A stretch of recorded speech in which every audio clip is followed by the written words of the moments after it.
Hi students, in this presentation we will analyze about the story which we had gone through in our previous videos. Okay, we will analyze about the short story, The Interpreter of Maladies. Okay, now things to consider from this story. ఈ story విన్న తర్వాత లేదా చదివిన తర్వాత మనకి ఏంటి అర్థమవుతుంది? What can we draw అంటే క్యారెక్టర్ వైజ్ చూసుకుంటే first we will go with mister Das. Okay, he is an Indo American, works as high school teacher. Indo American అంటే అతని ఆరిజిన్ ఇండియన్. ఓకే, ఎక్కడో మన భారతీయత అది ఉంటుంది. Okay, works as a high school teacher. He is in America now. He is working in America as a school teacher. Okay, ఇక్కడ లెసన్లో ఒక చోట మెన్షన్ చేస్తాడు, హై స్కూల్ టీచర్ కింద వర్క్ చేస్తున్నప్పుడు ప్రతి సంవత్సరం ఆ స్కూల్ పిల్లల్ని, స్టూడెంట్స్ని టూర్కి తీసుకువెళ్తాడు అతను. ఓకే, మ్యూజియంకి టూర్కి తీసుకెళ్తాడు. He will enjoy, he feels responsible and he takes care of students. Okay, అదొక విషయం గమనించాలి మనం. నెక్స్ట్ వన్, ఈ వెకేషన్, ఈ టూర్లో మనం ఎప్పుడు చూసినా he wears camera around the neck, shows more interest to see through his camera lens than directly. So సాధారణంగా మనకి ఈ మధ్యన కామన్ అయిపోయింది, మనం బయటకు వెళ్ళినప్పుడు కెమెరా తీసుకుని వెళ్ళటం, ఏదైనా నచ్చిన పిక్చర్, ఫోటో తీసుకోవడం, దట్ ఈస్ కామన్. కానీ ఇక్కడికి వచ్చేటప్పటికి ఇతను ఎప్పుడు డైరెక్ట్గా ఆ మనుషుల్ని, ఎదుటి వాళ్ళని డైరెక్ట్గా చూడడం, నెక్స్ట్ వాళ్ళ భావాల్ని అర్థం చేసుకోవడం అనేది కొంచెం ఇతనికి తక్కువ. ఓకే, అది మనకి ఎక్కడ కనిపిస్తుంది?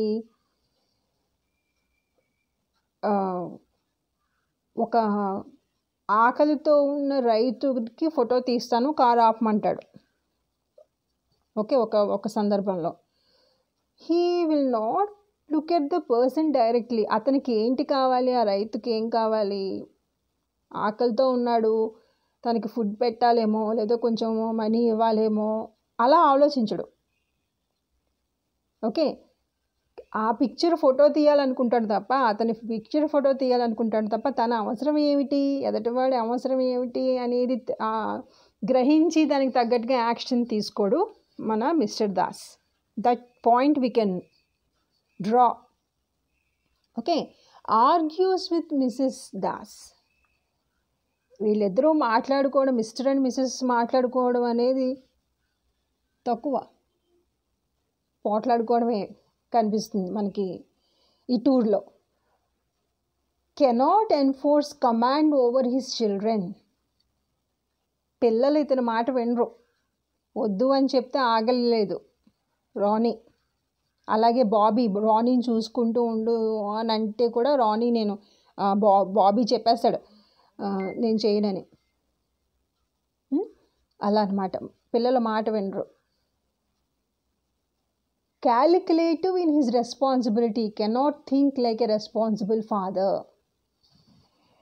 ఓకే, ఈ పని మన డివిజన్ ఆఫ్ వర్క్ ఇది, నేను ఈ పని చేసేసాను, నా రెస్పాన్సిబిలిటీ అయిపోయింది,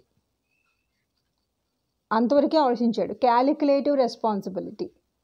ఓకే, అయ్యో నేను ఇది చెయ్యాలేమో, ఇది కూడా మన పిల్లల గురించి ఆలోచించి వాళ్ళ గురించి కేర్ తీసుకునే ఫాదర్లా కనిపించడం మన mister Das. Next, moving on to Mrs Das. Mrs Das ఆమె గురించి చెప్పడానికి వస్తే, ఇండో అమెరికన్. ఈవిడ ఆరిజిన్ కూడా ఇండియనే, వీళ్ళ పేరెంట్స్ కూడా ఇండియన్సే. ఓకే, అమెరికాలో సెటిల్ అయ్యారు. లోన్లీ హౌస్ వైఫ్ అనేది మనం ఇక్కడ కన్సిడర్ చేయాలి. She is not working, she is at home taking care of the children. And lonely అనేటప్పటికీ we can assume that Mr Das is not taking care of required care అనేది Mr Das నుంచి Mrs దాస్కి రావట్లేదని మనం assume చేసుకోవచ్చు. ఎప్పుడు వీళ్ళు మాట్లాడుకోవడం తక్కువ, పోట్లాడుకోవడం ఎక్కువ. ఓకే, అందువల్ల వాళ్ళకి కావాల్సిన కేర్, అటెన్షను మిసెస్ దాస్కి రావట్లేదు మిస్టర్ దాస్ నుంచి. Always wears sun glasses. Okay, ఎప్పుడు సన్ గ్లాసెస్ పెట్టుకునే కనిపిస్తుంది ఈ టూర్లో. ఇది మనం ఏంటి అనుకోవచ్చు, preventing her to see or understand others perspective and there by becoming selfish. So తన ధోరణి ఏదో తందే, తన ఆలోచన ఏదో తందే, ఎదుటి వాళ్ళని వాళ్ళ ఉద్దేశం ఏంటో, వాళ్ళ ఒపీనియన్స్ ఏదో కన్సిడర్ చేయదు అని అనుకోవచ్చు. Carries a big bag. స్టోరీలో చెప్తాడు, బ్యాగ్లో వేసేస్తుంది, అన్నీ దాంట్లో పడేస్తుంది, ఆర్గనైజ్డ్గా ఉండదు. ఓకే, ప్రతిదీ వెతుక్కుంటూ ఉంటుంది ఏదైనా వస్తువు కావాలంటే. And big bag symbolizes that she is carrying something from past. సింబాలిక్గా చెప్పాలంటే ఏదో something which is bothering her, which is not making her happy అని కూడా మనం డిపిక్ట్ చేయొచ్చు. Argues with mister Das on petty things. చిన్న చిన్న విషయాలకి మిస్టర్ దాస్తో గొడవ పడుతుంది. ఎగ్జాంపుల్ ఏంటి, ఎయిర్ కండిషన్డ్ కార్ తీసుకోలేదు, కొన్ని రూపాయలు, జస్ట్ ఫ్యూ రూపీస్ నువ్వు సేవ్ చేయడానికి మమ్మల్ని ఎలా కష్టపెడుతున్నావు, అది ఇది అని చెప్పి ఆర్గ్యూ చేస్తుంది. She is not ready to take responsibility of her actions. చాలా ఇంపార్టెంట్. ఓకే, తను ఏ పని చేసినా బాధ్యతగా చేయదు, తన బాధ్యత అనుకుని చేయదు, బాధ్యత తీసుకోదు. Negligence. Example, trail of puffed rice. మన మిస్టర్ కపాసి చెప్తాడు, మంకీస్ మన జోలికి రావు. ఎంతవరకు మనం వాటికి ఫుడ్ ఎరగా వేయకుండా, వాళ్ళకి ఫుడ్ ఇవ్వనంత వరకు అవి మన జోలికి రావు. ఫుడ్ ఇచ్చామంటే ఆ మంకీస్ని కంట్రోల్ చేయడం చాలా కష్టం అని అంటాడు. అయినా సరే ఈ మిసెస్ దాస్ ఆ కొండ పైకి ఎక్కేటప్పుడు అది తింటూ వెళ్తుంది. ఆ మర్మరాలు అది తినేటప్పుడు జాగ్రత్తగా తిందు, ఇష్టం వచ్చినట్టు కింద మీద పడేసుకుంటూ, వెనకాతల కింద పడిపోతే కోతులు వస్తున్నాయేమో అని కూడా గ్రహించదనమాట. అంత irresponsible and negligence. Next, selfish to the extent that she will not offer snacks even to her children. మీరు స్టోరీలో చూసే ఉంటారు. ఓకే, మర్మరాలు కొనుక్కుంటుంది, పిల్లలకు కూడా పెట్టదనమాట. సాధారణంగా మనం ఎవరితోనే షేర్ చేసుకుంటాం, పిల్లలకు కూడా పెట్టకుండా తనే తింటూ ఉంటుంది. We can know the extent of her selfishness. Not caring for children. చాలా అసలు కష్టమైన పని ఇది అసలు. When Tina plays with locks of the car, asks her to paint her nails as well. Unacceptable. ఈ విషయం నాట్ కేరింగ్ ఫర్ చిల్డ్రన్ అనేది we cannot accept. వాళ్ళ లైఫ్స్ని కూడా డేంజర్లో పడేసి విషయాలు కూడా ఈవిడ పట్టించుకోదు. ఎగ్జాంపుల్, టీనా కార్ లాక్స్ తోటి ఆడుతూ ఉన్నప్పుడు కూడా అమ్మ వద్దు తప్పు అని భయం చెప్పదు, వారించదు, ఆగు అని చెప్పదు అనమాట. అలాగే సరదాగా తనేమో నెయిల్ పాలిష్ వేసుకుంటూ ఉంటుంది. టీనా చిన్నపిల్లకి సాధారణంగా సరదా కదా, నాకు కూడా వేయమ్మా అంటే కూడా నో, వేయదు. ఓకే, ఇలాగా రూడ్గా ఉంటుంది. This shows that she doesn't like her children. She is not loving her children. Responsibility దాకా కాదు. Next will talk about mister Kapasi. He is an Indian cab driver and guide. Works as an interpreter in doctor's office. So Mr దాస్తో చెప్తాడు, నేను only 2 days ఈ guide కింద పనిచేస్తాను, మిగిలిన days నేను డాక్టర్స్ ఆఫీస్లో ఇంటర్ప్రెటర్ కింద పనిచేస్తానని చెప్తాడు. He response in an empathetic way. Main important character ఏంటి? Understanding the other person's pain. Interpreter కింద ఎందుకు చేయగలిగాడు డాక్టర్ ఆఫీస్లో? He can understand other people's pain. That's why he is able to understand, respond in a correct way. ఇతను బాధను అర్థం చేసుకుని, ఎదటి వాళ్ళ బాధను అర్థం చేసుకుని అదే సేమ్ అదే విషయాన్ని డాక్టర్కి చెప్తే డాక్టర్ కరెక్ట్ మెడిసిన్ ఇవ్వగలుగుతున్నారు. So actually he is a key factor between the patient and doctor, because the doctor doesn't know the language. ఇతను అర్థం చేసుకునే విషయం ఉంది కాబట్టి అతను చక్కగా డాక్టర్ హెల్ప్ ట్రీట్ చేయగలుగుతున్నాడు తన పేషెంట్స్. He feels that his job is of unimportance. కానీ ఇతను అభిప్రాయం ఏంటి? విలువ లేనిది అని అనుకుంటున్నాడు.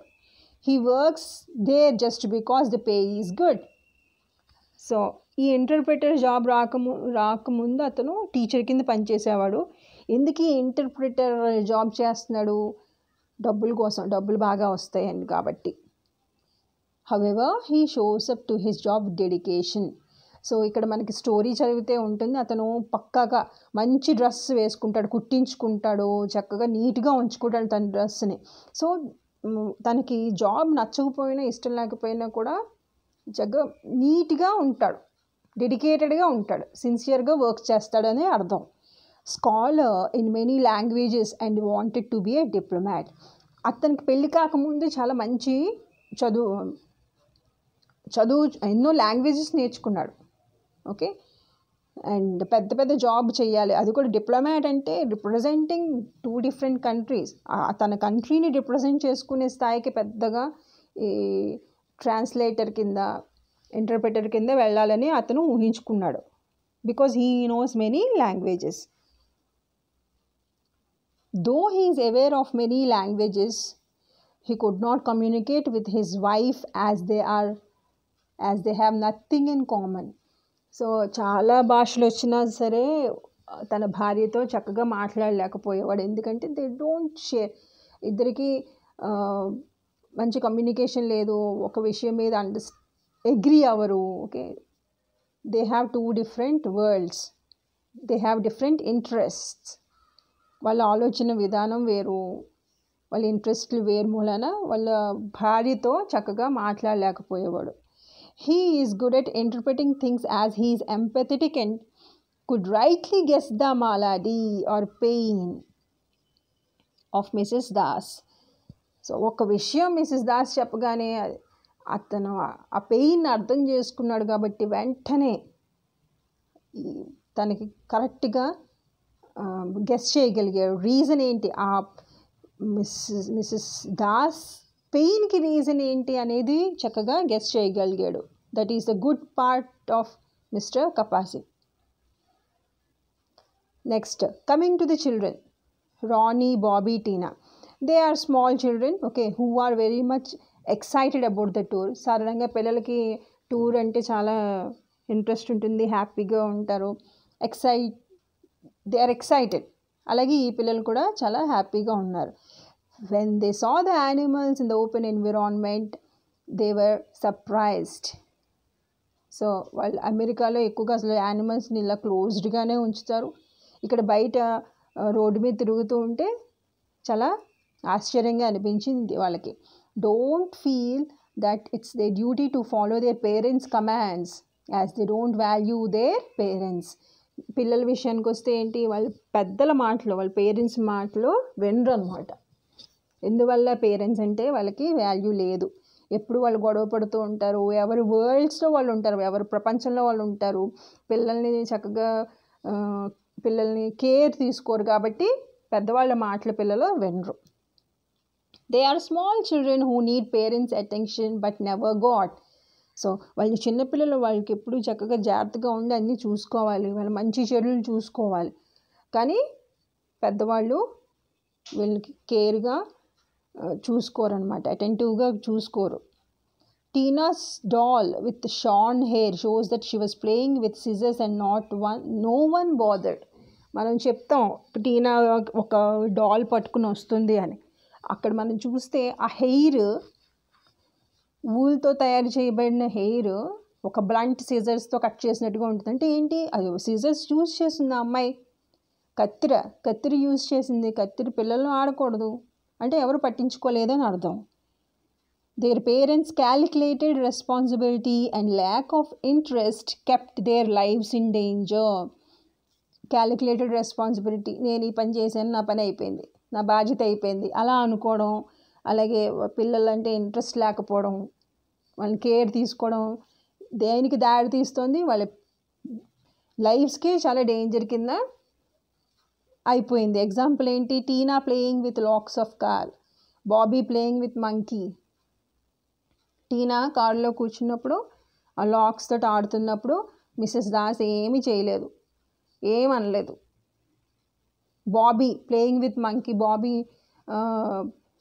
అమ్మ కోతితో ఆడుతున్నప్పుడు మిస్టర్ దాస్ అయ్యో వద్దు దాని జోలికి వెళ్ళకొని భయం చెప్పలేదు. So but at the end, story చివరికి వచ్చేటప్పటికి one good end we can interpret was the question raised by Mr. Kapasi to Mrs. Das, that is it the guilt which is causing you pain? అది చాలా excellent. నువ్వు చేసిన తప్పు, అది నువ్వు తప్పు అని తెలుసుకోవడం వల్ల ఇది బాధ కలుగుతుందా నీకు అని అనేటప్పటికీ could bring certain change, positive change మనకు అనుకోవచ్చు in Mrs Das perspective as she started taking care of Bobby.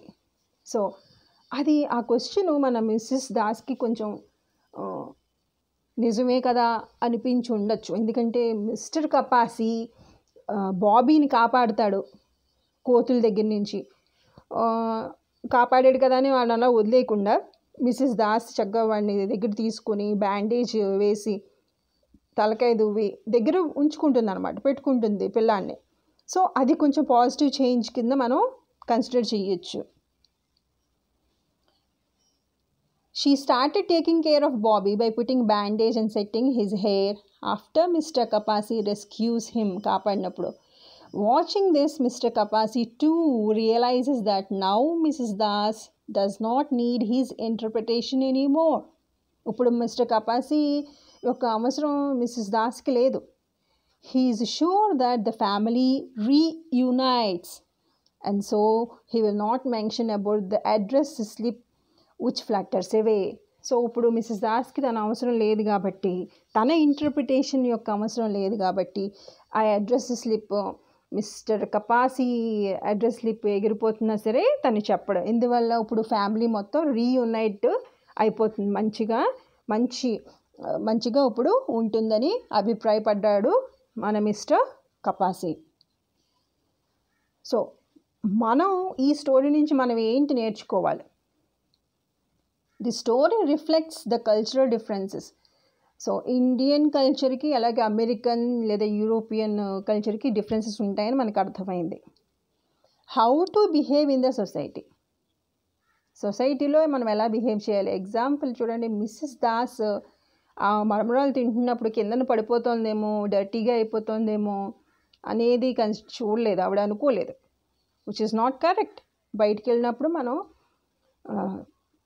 We have to be responsible. అలాగే మిస్టర్ అండ్ మిస్సెస్ దాస్ ఇద్దరు ఆర్గ్యూ చేసుకుంటారు తెలియని వాళ్ళ ముందు, అది కూడా తప్పు. అలాగే బయటికి చిన్నపిల్లల్ని తీసుకుని వెళ్ళినప్పుడు చాలా కేర్ఫుల్గా ఉండాలి. We have to take care of the kids, అది కూడా జరగలేదు. So how to behave in the society we have to know and we have to follow and adhering to the responsibility as parents and individuals. So ఇది కూడా అలాగే ఒక పేరెంట్గా కొన్ని responsibilities, అలాగే ఇండివిజువల్గా కూడా మన రెస్పాన్సిబిలిటీస్ కొన్ని ఉంటాయి బయటకు వెళ్ళిన తర్వాత. ఓకే, అవి చూడాలి. అలాగే మన రెస్పాన్సిబిలిటీస్ ఇంట్లో ఉన్నా బయట ఉన్నా we have to be responsible.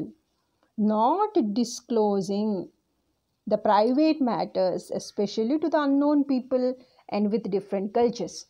ఇది ఇంపార్టెంట్. ఓకే, పర్సనల్ మ్యాటర్స్ ఎప్పుడు తెలియని వాళ్ళతోటి, అది కూడా కల్చరల్ డిఫరెన్సెస్ ఉన్న వీళ్ళకి ఎప్పుడు చెప్పకూడదు. ఎవరితో మనం పర్సనల్గా ఉంటున్నాం, ఎవరితో మనం సీక్రెట్ షేర్ చేసుకుంటున్నాం అనేది కూడా మనం చూసుకోవాలి. any person who don't follow the moral values will not be respected by others. One important thing is, as we all are human beings, we have to have moral values. లేకపోతే ఈ సొసైటీలో మనకి respect అనేది ఉండదు అని చెప్పి మనం తెలుసుకోవచ్చు. Next, actual text of the lesson is posted for your ready reference. So టెక్స్ట్ని కూడా పోస్ట్ చేస్తున్నాను మీకోసం. So that's it about the short story Mala, interpreter of Maladies. Okay, thank you.